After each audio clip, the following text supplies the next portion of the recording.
Morning to you. Isaac here. Come to tell you about a very famous event in history, at least here in the United States. And it stretches abroad too. But this day in history, March 6th, 1836, was the day of the final siege of the Alamo in San Antonio, Texas. Now, there was a revolution that started in Texas pretty much in the fall of 1835.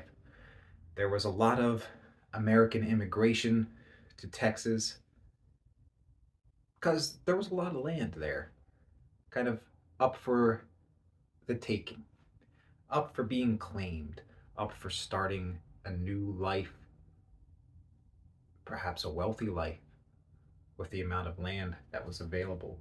And that attracted a lot of Americans because we're free spirits. We love opportunity. America is the land of opportunity. So a lot of people started going in. And Texas was part of Mexico. It wasn't anything separate. Texas was Mexico. So people were leaving the United States and going to a foreign nation. Now, with all these Americans coming, the president of Mexico at the time, Santa Anna, he outlawed immigration to his country from the United States. Flat out banned it. No more Americans. Can you imagine if the United States flat out banned immigration from Mexico today and the kind of uproar that would cause? Well, it caused a bit of an uproar with the Americans who had been settling in Texas back in the 1830s too. Now, they decided they didn't like this Santa Anna character. So a revolution was started. And the revolution began to pretty much just overthrow Santa Anna as the leader of Mexico. There was no plan to make Texas a separate nation from Mexico at the time. Kind of like the United States' own revolution at the beginning. They didn't want to separate from England in the first stages. They just wanted fairness and representation in government. But eventually, the United States and Texas to follow became their own nation.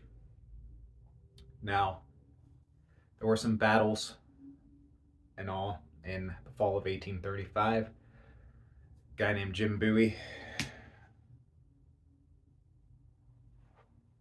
helped take over the town of San Antonio de Bejar from a fellow named General Cos. It wasn't much of a fight.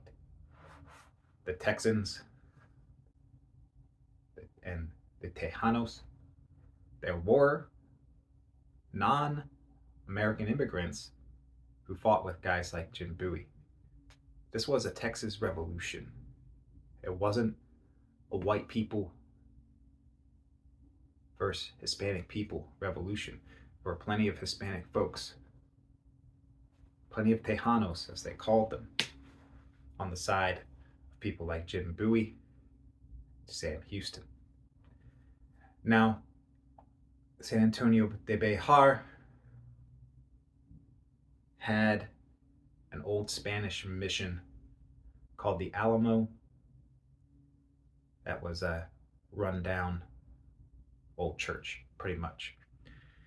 And these guys it had been turned into a fort. The mission, the wall that you can go to San Antonio and see today, what was at least a couple hundred years old at this point in 1836. And rundown. It didn't have a roof or anything like that. So they built up walls around the outside. Even outside the church there was palisade wall, small little wall made of sticks, and turned it into a fort. Had embankments built where they put cannon on, and thought be pretty good defensible position, which it was. Now, more people started coming to this place on the Alamo, probably January 1836, including a well known representative from the state of Tennessee, left the United States to come to Texas. His name was David Crockett, and he was a bit of a living legend in his own time. There were plays about him, Davy Crockett, King of the Wild Frontier. And he had published his own autobiography a couple years prior to this to gain some, maybe not to gain fame, but to gain favor in the eyes of the people. And you can still read that book today. I even think you can read it for free on Kindle. So these guys all came to Texas in hopes of starting a new life, new land, new opportunity. Coffee went down the wrong tube. Now, Santa Anna got wind of all this, an army building up within Texas, and there ended up being about 187 guys in the Alamo fort. And Santa Anna came up there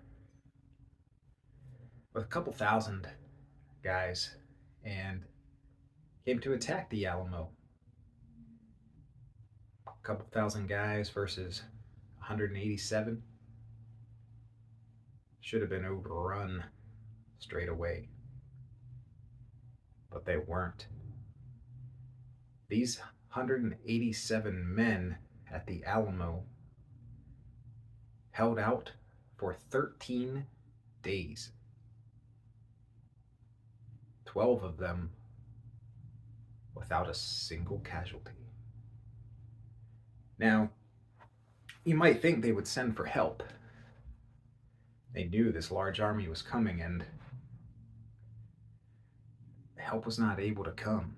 If you've seen the Alamo movie with John Wayne, they mention a guy named Fannin coming, who they said was killed, but that's not what happened in the real story.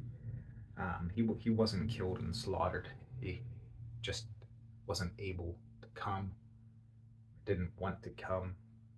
Sam Houston was not able to come because he was still trying to build up a volunteer army to be able to soundly defeat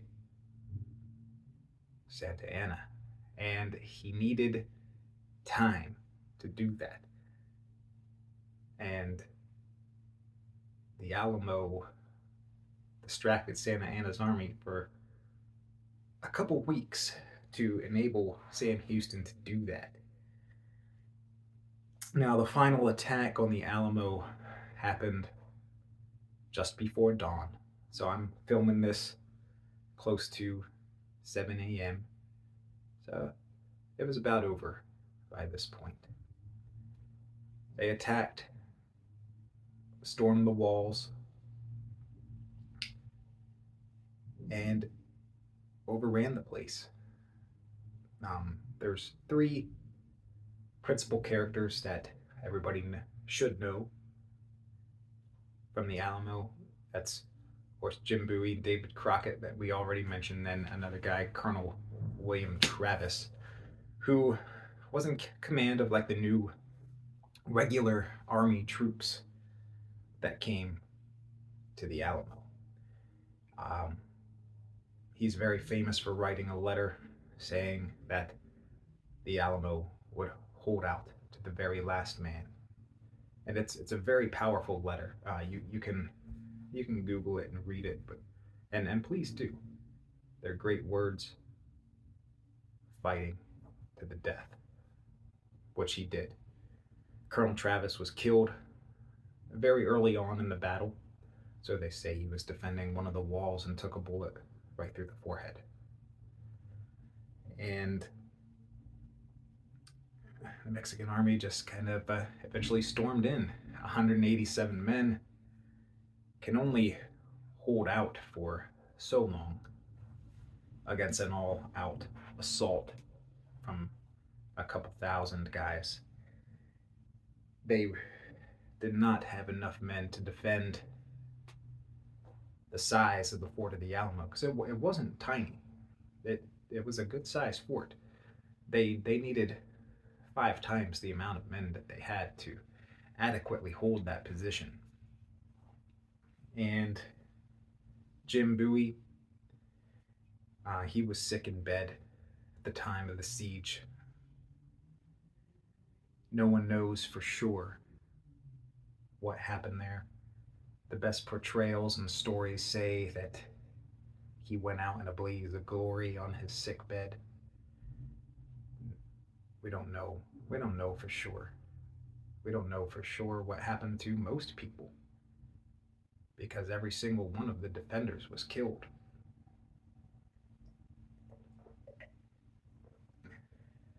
There were a few survivors. A slave of Colonel Travis survived the battle, and the wife of a captain, her name was Susanna Dickinson. She survived, along with, I believe they had children as well. But they were in hiding most of the siege, so they didn't see everything. And there's stories about what happened to David Crockett as well. Almost every story, though, says that David Crockett was one of the very last people still standing at the Alamo. Some say he didn't die in the siege and was executed by the Mexican army afterwards. But again, there is no proven fact of what happened.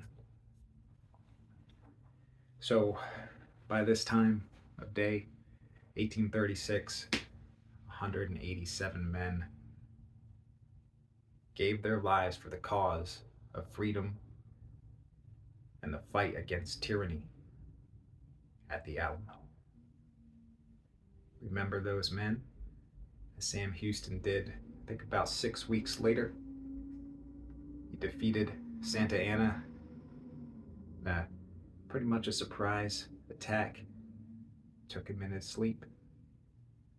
Texas became its own nation, eventually part of the United States of America. And at that battle, the battle cry was, "Remember the Alamo." So on this day, drink a cup of coffee, toast men like Jim Bowie, Will Travis, David Crockett, and all the other men who sacrificed themselves because they knew it was coming and they stayed. Take care, everyone. Have a great day.